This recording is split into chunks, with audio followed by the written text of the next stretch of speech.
So it's kind of looking at the period as a whole and seeing the period change. So if you're noticing the period gets heavier, the period gets lighter, you're skipping periods, or the PMS is getting more intense. These are all possibilities in perimenopause, because what ends up often happening to us is as our hormones are trying to just kind of give their last, hurrahs, we get a lot of roller coaster of estrogen. So breast tenderness, moodiness, crying at the drop of the hat, claws coming out. And you're like, oh gosh, I'm so sorry. I didn't mean to say that. The loss of filter, all of those things happen as that estrogen is going like this. And then unfortunately, our progesterone will tend to decline over time because most of us are stressed out, and cortisol and preserving how much cortisol we're releasing in any given moment in response to life stressors, it's a big deal.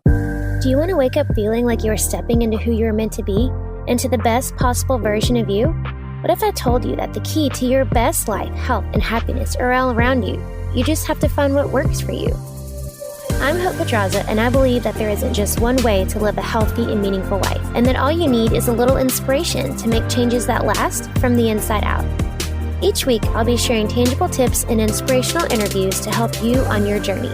These are the steps to take to improve your life and live with purpose. This is Hopeful and Wholesome.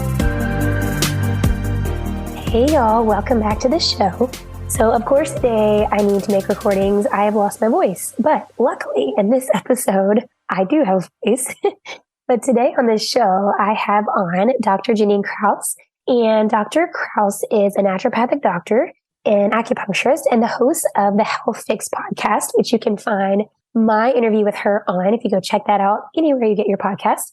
She specializes in helping active perimenopausal women get a solid night's sleep so they have limitless energy for their workouts and to-do lists. And that's exactly what we talk about today. We are talking all about perimenopause, that state that's not quite premenopause, not quite menopause, but it's this state where honestly, we really don't talk a lot about. And there's a lot of things that happen in your body, which Dr. Krause really gets into in this episode, talking about all the things that perimenopausal women deal with, the things that we don't know about in this period of our life, and really just kind of about hormonal imbalances in general and the importance of heart rate variability as we go into perimenopause, which is something really cool that she talks about. So I know y'all are going to get a lot out of this episode, so let's jump in.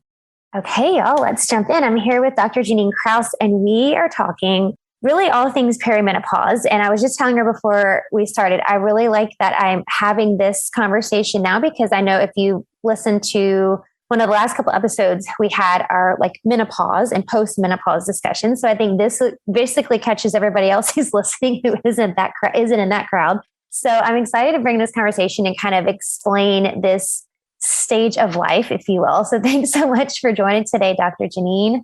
No problem. Thanks for having me on, Hope. Yeah. So let's start with the basics, because I always think that's important, because like I said on the menopause episode, I feel like the majority of women really don't know. We just don't understand what our hormones do and are and all the stages. So what is perimenopause? So perimenopause is that no man's land per se, or no woman's land, as we're heading up to the period stopping fully, since probably your last guess was we consider menopause once we've not had a period for years. So now I'm talking about those 10 possible years up to when that happens. And unfortunately, a lot of people aren't talking about the fact that we can start having symptoms 10 years before the period actually goes away. And for a lot of people, that's oh my gosh, 10 years. Yep. I'm sure some folks might have even mentioned this to you about the different symptoms they have based on the programs that you're looking at. So of course I can go into symptoms if you want me to. Yeah. Let's do that. Mm-hmm. So some of the perimenopausal symptoms can look almost like menopausal symptoms. Sometimes you can have these weird hot flashes on and off. A lot of ladies will have them right around their period or during their period or the day right before. Now that can be a big deal. Night sweats too can happen as well. And then we'll also have insomnia. That tends to be one of the big things that I think for a lot of people start getting us into that fatigued state. So by the time we get to menopause, we're like, oh my gosh, what is going on?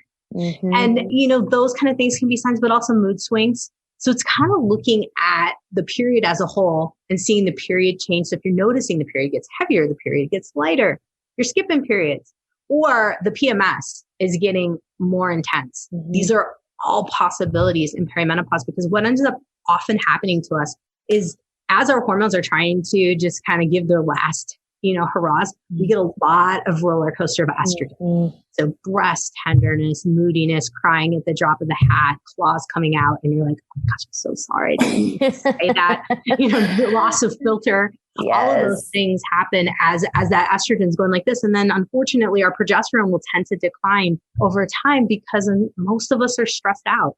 And cortisol and preserving how much cortisol we're releasing in any given moment in response to life stressors, it's a big deal. And that's why I typically, as I'm working with folks who are either active or are athletes or weekend warriors, we're always talking about how to conserve the cortisol so that you can crush workouts and things, but you can also have enough energy to get through the rest of the day and take care of the kids and make dinner. Yeah. Yeah. Well, that's the thing. You just don't want to drive yourself to burnout. Like it's easy to do. Yeah. And I think, being a mom, I'm a dog mom, but I feel like also part of what's happening in our age ranges, we're somewhat smushed in between taking care of kids and parents. And so I have a father who's elderly. And so while I don't have kids, I have patients who I would definitely categorize as my big category of my family. Yeah. But I also have my dad. And so it's an interesting, conundrum per se, or just interesting trying to juggle life. It's everything. For sure. Yeah. Well, and it's trying to balance like taking care of you and taking care of everybody else kind of thing. It's being able to balance that. Well, and you mentioned insomnia, and that's a big one that women in this stage deal with. So what is, and that was, we talked a little bit about this in terms of like menopause and post-menopause, but I feel like this is something like, kind of like you were saying, we don't really talk about it a whole lot. Yes. So what are some things you see people are missing when it comes to insomnia and just having all of those sleep issues and this kind of, I like how you said that no man's land kind of thing. Yeah, there's a couple different things because some women will notice that they have insomnia right like around the period. And more often than not, when we investigate that a little bit further, and by all means, I'll always tell folks, test, don't guess, because you could be throwing dollars and dollars at this with supplements and not getting, any change or working with dietary stuff and getting frustrated. But most of the time when you're looking at around the period, it's magnesium and vitamin B6 that are fluxing. And you don't tend to see that as much in the menopausal group in terms of a flux. Definitely there's need, but that's one of the differences. The other difference is with us perimenopausal ladies, it's more of a deficiency of progesterone that keeps us from sleeping or too high of cortisol. And a lot of times if there's night sweats involved or there's anxiety, like waking up in a panic in like 3 a.m. always, 3, 4, 5, that's often cortisol spiking too early. Whereas in the menopausal stage of things, it's when the estrogen and in particular estradiol is really depleted. So a lot of times us ladies in the perimenopausal phase are looking at progesterone, magnesium, B6. Another really popular deficiency is tyrosine. And so if there's any trouble getting enough protein and getting in enough of the neurochemicals, and I said tyrosine, that's the precursor to dopamine, folks. Catch me. Tryptophan is where I was going here. And 5-HTP is the precursor. Sometimes we can supplement with 5-HTP and that can really help. But that would be the difference because we haven't completely exhausted our hormones. And really the goal is during the perimenopausal phases to try to preserve your hormones as much as you can. Obviously your ovaries are going to end up declining no matter what, but you can preserve your adrenal glands. And those are what produce your hormones after you go through menopause. And that's important. And like you said, I mean, it's so easy to get to that burnout phase and when we're trying to like preserve, estrogen, progesterone, all this. So what are some other ways, because it is easy to like really wear out your adrenals, just period, not even perimenopause, but it's really easy to wear out your adrenals just in general. So what do you see? What are some other ways we can kind of preserve? Because we were talking a little bit before we started about like talking about workouts and heart rate variability. So how can we kind of use that piece to protect our adrenals? And like you were saying before, like not using our workouts as a way to just drain ourselves even more. Yeah. So a common phenomenon as we get older and weight starts to go up, we think like, okay, we got to start doing harder workouts, right? We're wimping out. We got to do harder things and we just got to push harder and don't give up. That can get you so far and then it crashes. So really where I'm speaking from is where I tanked myself.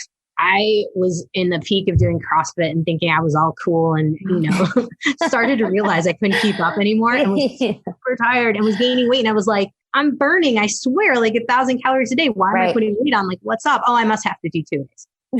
Cut your calories more and do 2 days. That's smart. But what I didn't pay attention to, and I found being like a huge thing, was looking at my heart rate. Because as time goes on and your body becomes more stressed over like a consistent period of time, you'll start to see your heart rate go up. And in particular, your heart rate in the morning when your resting heart rate, when you wake up and you look at it. Now, I'm not a huge fan of having people wear all their devices all the time because, those are EMFs that you can use them for a time frame and then learn kind of what's going on. I use something called a Morpheus. It's a watch that basically will measure your heart rate variability in the morning and can measure your heart rate during workouts, and then it's off. You're done. That way you're not getting the higher levels of EMFs and things of that nature. Plus, what I found with the heart rate is a lot of us ladies, unfortunately, heart disease, number one killer of women as we get. And what I started noticing is a lot of my patients will be like, yeah, I can feel my heart racing a little bit, almost like palpitations, but it's more racy. Right. And we started looking in and going, all right, what's stressing you out? Sometimes it's food. Some certain combinations of food will increase the heart rate. Sometimes it's life stress, certain energy vampires, if you will, those kind of things. And so I started having people pay a little more attention to their heart rate. And whether they had like an Apple Watch on just because that was their thing, or old school, check your heart rate when you feel stressed and see where it's at. And we found that it just kept going up and up for a lot of people.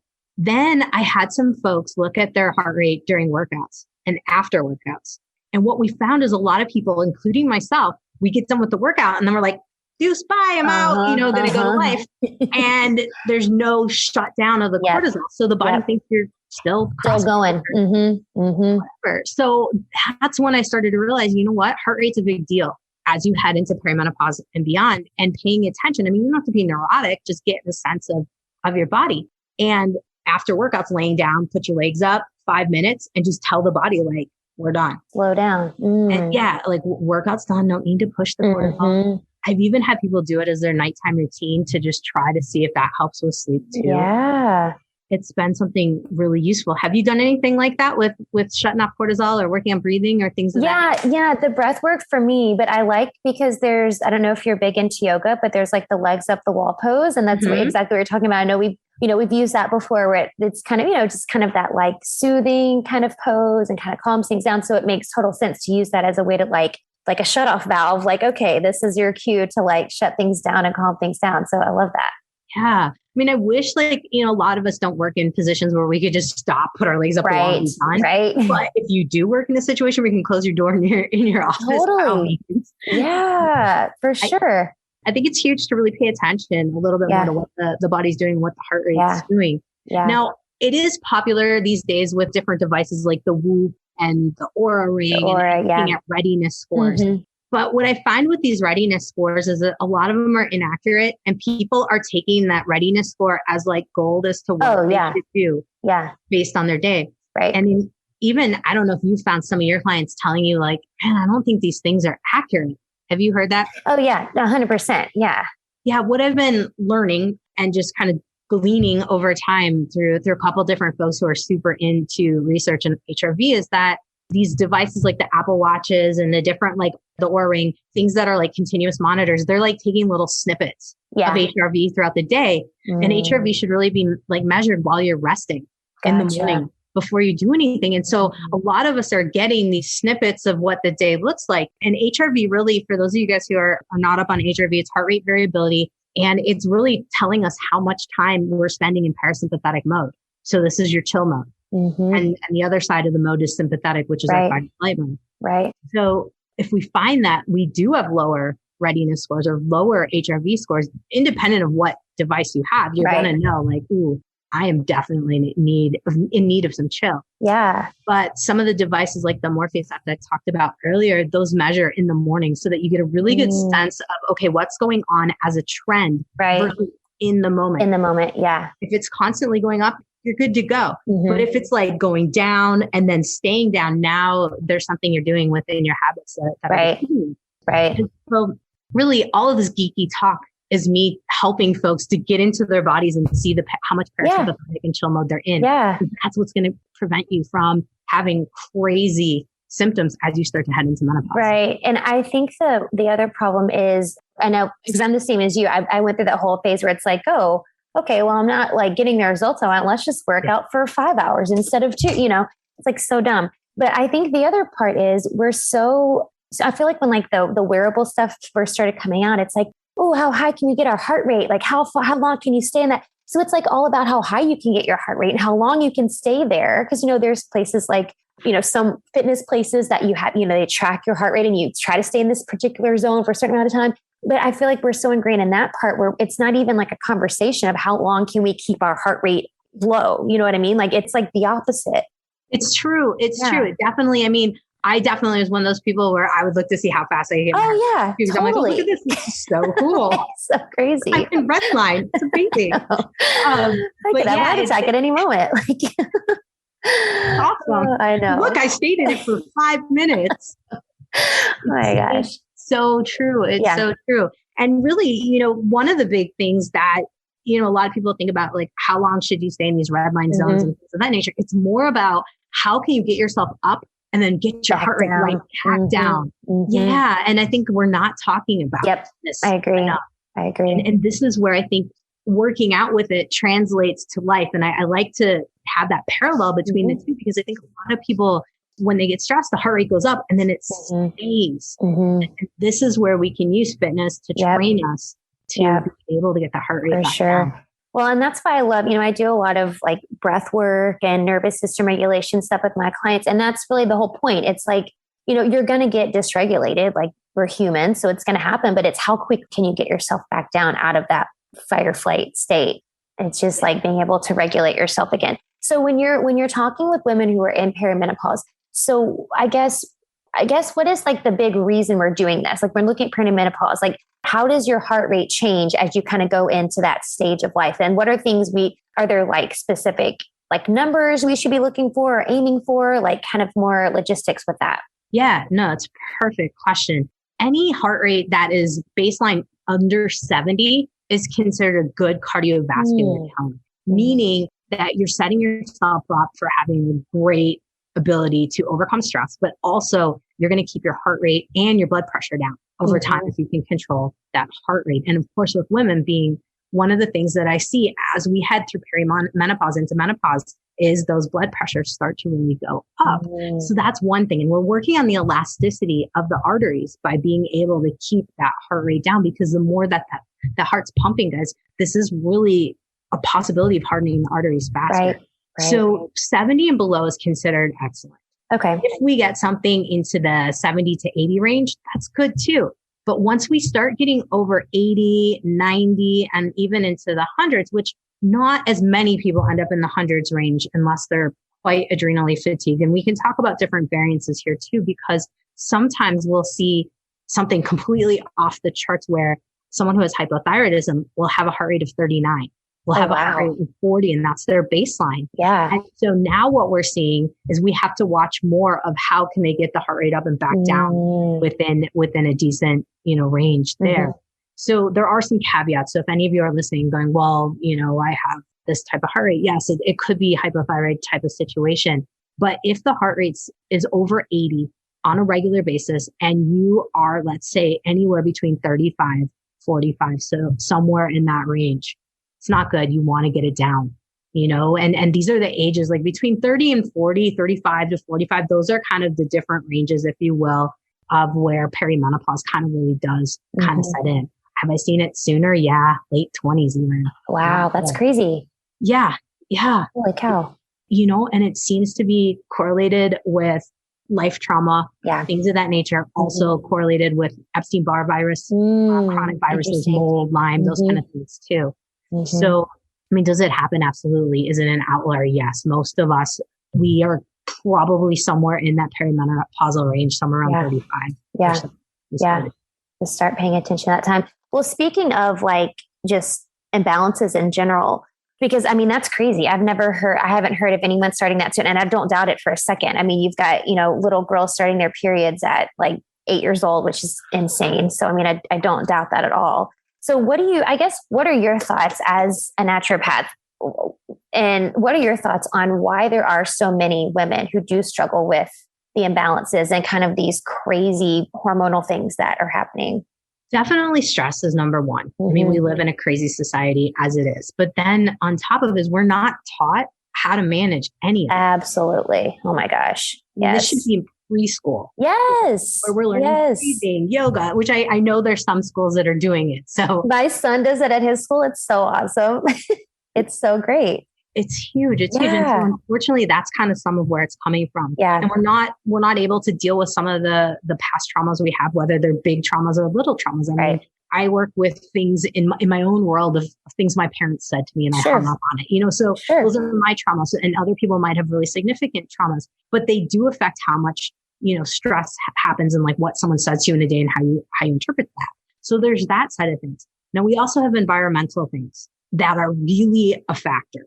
Food quality is huge. Mm-hmm. I do believe if you can clean up your diet, meaning eating things closest to nature, trying to shoot for that, watch the dirty dozen list of what has the most pesticides, really trying to eat in a wholesome manner, that's going to go so far because all of the plastics involved in, your lean cuisines and all those different processed foods and things and eating out too, which most restaurants, it's not cost effective for them to do scratch cooking and whole foods cooking. And there are some that are out there and you know what? It's great, but they still have some areas where there's some issues. The other big thing kind of related to food is our oils. And that's a huge problem. And I've really started to hone in on it in the last couple of years because I'm like, there's a missing link here. And soybean oil, canola oil, even down to olive oil now, because unfortunately they're blends. You have to almost go to the source of where they're going to, you go to Italy, go to Greece, get the real thing, get your real thing, bring it back in a huge cart because at least that it came out pure. I mean, hopefully if you can watch them make it, that's the way to do it, but or press it. But that's where we're also having some really big shifts because all of those seed oils boost up our omega-6s. And for those of you guys who are listening, omega-6s and omega-3s are kind of like our main balancing ones. We have omega-9s, which would be in things, like olive oil and walnut, things of that nature. But what happens is we end up with some really crazy shifts between these. And more often than not, we're not high enough in the omega-3. We're too high in the omega-6 and we end up with inflammation. That's what omega-6 is. There's something called arachidonic acid that's in that category. And if you're eating more nuts and seeds and sprouted nuts and seeds, walnuts I had mentioned, or omegas, they're great in omega-6. I believe I kind of said omega-9 at the end of that. Omega-9 for olives, guys. But it's really a fat thing. And with all the processed foods, expeller pressed sunflower, expeller pressed safflower, they were like touted as being healthy for a minute. And then palm was healthy for a minute. And then coconut was healthy for a minute. Fortunately, if they have to heat it up and make a chip out of it, it's fried. Right. So what do you recommend for the best oils? What should people be looking for? At this stage of the game, if you can't get an olive oil like made in front of you, which very few of us can, avocado oil does seem to be the most stable because of high heat. And I've tried with coconut and different ones and checked my cholesterol before and after. My cholesterol went up with coconut oil and it was unrefined. We did a thing when I lived in Colorado with all the stocks and 50% of us really, our cholesterol did go up. So I do think there's a genetic component there with it. So it is something to think about. So I'm pretty heavy on the avocado oil and not using many oils to cook. I will use broth to cook instead, things of that nature, water even. And just watching it because I think that overall, when I have been able to help people get their cholesterol levels down, it's really when we've taken out the oils. Minimum. That makes sense. Makes sense. And a higher quality avocado oil. Unfortunately, the ones at the store, there's so many blends there too. Yeah, it's true. Yeah, no, it's very true. Well, and so when we're looking at the oils, that's a great takeaway with that. What are some other things when we're going into this perimenopause? Because you mentioned before talking about protein and some other things. Are there any other foods, nutritional sources that you recommend of things to kind of hone in on in this period of life? Yeah. So part of me, I do a lot of Chinese medicine in my practice. Part of me loves the whole concept of whole foods, Chinese medicine, whole foods cooking. And so sesame seeds have progesterone, boosting capabilities. So getting just straight up sesame seeds, grinding them yourself. And, tahini, it depends on sourcing. Tahini is ground sesame seeds. And of course there's sesame oil in there. But the thing is you want to watch where it's coming from.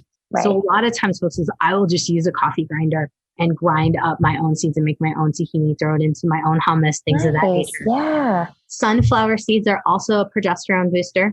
And so I will pair those two together a lot. And maybe some folks have heard about seed cycling. Yeah, I was going to ask you. Mm-hmm. Yeah, for regulating hormones. And I will do it. I will have ladies kind of in the first half of their cycle look at having ground chia, flax, or pumpkin. And then at the second half, you're looking at, so first half of the cycle, chia, flax, pumpkin. Second half of the cycle, doing more of the sunflower and sesame seed and using it as sprinkles on top of your meals or however it works. And really it's 2 tablespoons a day, depending on what category you're in based on your period. And so old school seed cycling really does work. I know a lot of people are like, it's a hippie thing. Doesn't really, honestly, I've had people regulate their periods just doing that. Yeah. Not having to add anything else like an evening primrose oil or something of that nature to help boost progesterone. So those would be kind of my food things. There are certain foods based on what someone's experienced, like hot flashes and night sweats, if you are starting to get them. Asian pears and pomegranate can be incredibly helpful for that. They're cooling. Cucumber, celery, also things in that department. But the Chinese have used pomegranate and Asian pears for years for helping with regulating periods and helping with hot flashes. So those are some of the specific foods. And like protein's always going to be a huge factor. And whether you're vegan, whether you're vegetarian, whatever, I mean, you're looking at sprouted, nuts and seeds, go after those. And if you're not, and you do eat meat, grass-fed, grass-finished beef, and poultry that's been pasture raised, and eggs that are pasture raised as well. The more you can get them eating whole foods, the more you're going to get the whole food benefit back. So it's chain of how the food goes down. Really, the food chain is important. Right. So that's kind of where I look at it. In terms of overall protein needs for someone, it does range. I do kind of look at someone's weight individually as to where someone should be. I know some folks are very like 25 grams per meal, no matter what. It fluxes on how you can digest foods. Right. That is a huge other factor that I definitely didn't even talk about yet is your digestive system does make a huge difference. And it's often why the weight's going up too. And the diet and the stress, it's all kind of combined. But definitely if you're not digesting foods well, don't overload yourself with proteins. Start with your microbiome first. Right. That's a good tip. Yeah, that's a good tip. I always say the same thing about like when people are increasing their fiber intake, because I talk a lot about fiber. It's like, don't throw all the fiber you can at your body at one time. Like you're going to regret it. So it's the same thing with protein. Like your body still has to break it down. So yeah. Yeah. Baby steps. Baby steps. And enzymes. I am in perimenopause, ladies and beyond. I really am a fan of enzymes. I'm not a huge fan of like, here, take 85 supplements, but I am with enzymes. I do think that most of us, we underestimate the amount of stress impact on the gut and what it does and how it shuts down our digestion. Yep, for sure. Well, and just how much energy it really does require to break down your food. Like, I mean, it requires energy and it requires, so I totally agree with that. I find that can make a huge difference for people. Just that by itself can make a huge difference. Yeah. No, I've seen a lot of ladies where like they're struggling with their weight and then they get the enzymes and they're like, It's like, oh, your body just literally couldn't break it down. You just need some help. Yep. So shifting gears here a little bit, I want to kind of go backwards and just kind of talk a little bit about how you got into as a naturopathic doctor and acupuncturist, like how you kind of ended up in this path. So I actually ended up as an acupuncturist and a naturopath because when I was 15, my mom was going through cancer and I just wanted my driver's permit. And I literally was like, Mom, take me all, can I take you to all your appointments? I'll just go. And I fell in love with her Chinese doc. Like he was the coolest dude ever. And I would see her go in. I mean, she looked ashen, like she looked crap. And like she'd walk out like floating. And I was like, what is this witchy stuff? I need to know about it. And so I just followed her around to all of her appointments and got to know her naturopaths and was like, you know what? They have so many tools in their toolbox. Because I would also go to the conventional doc visits and be like, that's all you got? What else you got? And I was like, wow, this is really impressive. So I went through all that, the whole 9 yards. And then about 8 years ago, I started to really hit the wall with workouts and life and anxiety and whatnot. So I was like, okay, something's up. And like, I couldn't get through workouts. I found myself like paralyzed on the floor of the parking garage of my office in anxiety because I was just like, I can't function. And I knew that like something's wrong. And so I started doing my testing on myself and realizing that, oh, wow, even with all the knowledge base I had about life and health and things of that nature, I still even let myself go. And most of my problem was stress management. I wasn't, I was eating clean. Obviously I was trying to work out, but the bottom line was I was vampiring. I wouldn't sleep at night. I'd wake up thinking about patients, writing protocols, just trying to be all I could for everyone else. And unfortunately that took my health down. And I think for women, that's our thing. I have my patients as my family. And for women, that have a family and kids, and you're doing everything for everyone else. It's our nature. Yep. And it's real easy to lose sight of, taking care of yourself. Totally. And that's, I literally 8 years ago did that to myself. And then if, you thought I had it all together, and then I found myself 5 years ago, same thing, repeated it. Mm-hmm. So never again. Mm-hmm. That's right. Sometimes it takes the same lesson twice to like really get into your head. So I've been there. So I feel like that's how a lot of us in the kind of the holistic wellness space kind of ended up where we are. Cause I have similar things that happen in mine too. It's like you do it to yourself and you realize, I think you also realize too, like you were talking about taking care of your dad. My dad was really sick for a long time and he passed away from complications of muscular dystrophy. And I think you too, you see like family members or friends or loved ones, whatever. And you realize like literally your health is all that you have. And then, when you go through it yourself, like you're talking about you're dealing with your stress and your anxiety, it's like you realize this is all I have is my health and this body that, you know what I mean? You have to take charge. Yeah. Yeah. You got to own it and really look at it for what it is. And you can be taking supplements, you can be eating clean. And that's what I, really want folks to hear. Like, yes, I mentioned those things to help if you're not doing that, but you can be working out, you can be, eating clean, doing all the things. But if you don't take care of the stress, totally, it's wash. Yep. And that was me. I was taking all the supplements, tracking all the food things and all the stuff. And it was like, my body was like, I was still getting sick all the time. I was getting injured running all the time. You name it. It was just like, clearly there's like a missing piece here. And that was me too. It's the stress management piece. I was just blowing and going 85,000 miles an hour and never stopping to like check in with myself or take care of my mental health. It's all, you can't have one without the other. It's true. Mm-hmm. It's true. And likely why you're, working in the breath work and with this, why I love the concept of yoga and I do certain things, but I'm super hyper. So I have to rein myself in with the heart rate, Yes, and it's like, I feel for those of you who are listening, you got to find your right groove. Yep. And sometimes just the balance between what Hope does and what I do. You got to find what works for you. Mm-hmm. So I do have one more question I want to ask you that I like to ask everybody. But before I ask that, where can people find out more about you, working with you, what you do, and everything that you're about? Sure. So head over to drjkrauseND.com. That's where you can get the best portrait of what I do. I have group programs. I also see patients in Washington State. And so if you want to see me in person, I'm doing once a month kind of VIP check-ins on folks. And so I do have a concierge type of program as well. If folks want a little bit more one-on-one with me or want to work through certain things and have a higher touch type of program, you can find that out at drjkrauseND.com too. Then, of course, I have a podcast as well where Hope and I have chatted as well. That's called the Health Fix Podcast. So those are the main places. And if you want to check me out on IG and see what life's like on a daily basis, that's Dr. Jannine, Jannine, and then Krause, Krause. Perfect. That's where you'll find me. Yes. And definitely check out her podcast because she's got 300 something episodes. There's just so many episodes for y'all to go through and learn. And it's great. It's great. Okay. Of course, I'll put all the links to that in the show notes for y'all. But last question that I like to ask everybody. What do you think is the most important thing you can do to live with purpose? Oh, man. You know what? Probably the most important thing is to identify first your purpose of who you want to become and start living as the person you want to become. Because I think so many of us think about it, but we don't live in it every single day. So I think you identify exactly who you want to become and start practicing that person every single day. I love it. Perfect. Thank you so much, Dr. Jannine. This was awesome and super informative per usual. So I appreciate all the insight and helping all our perimenopause women out there kind of navigate this no man's land. This is great. Thanks, Hope. Thank you. Thanks for listening to Hopeful and Wholesome, y'all. If you found value in this week's episode, please subscribe on iTunes or wherever you get your podcasts and leave a review to let me know what you thought.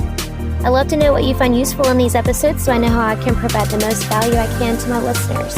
And if you have topics that you want to know more about, I'd love to hear those as well. So shoot me a message on Instagram, Facebook, or LinkedIn. It's at the Hope Pedraza, or visit my website, hopefulandwholesome.com. Thanks, y'all.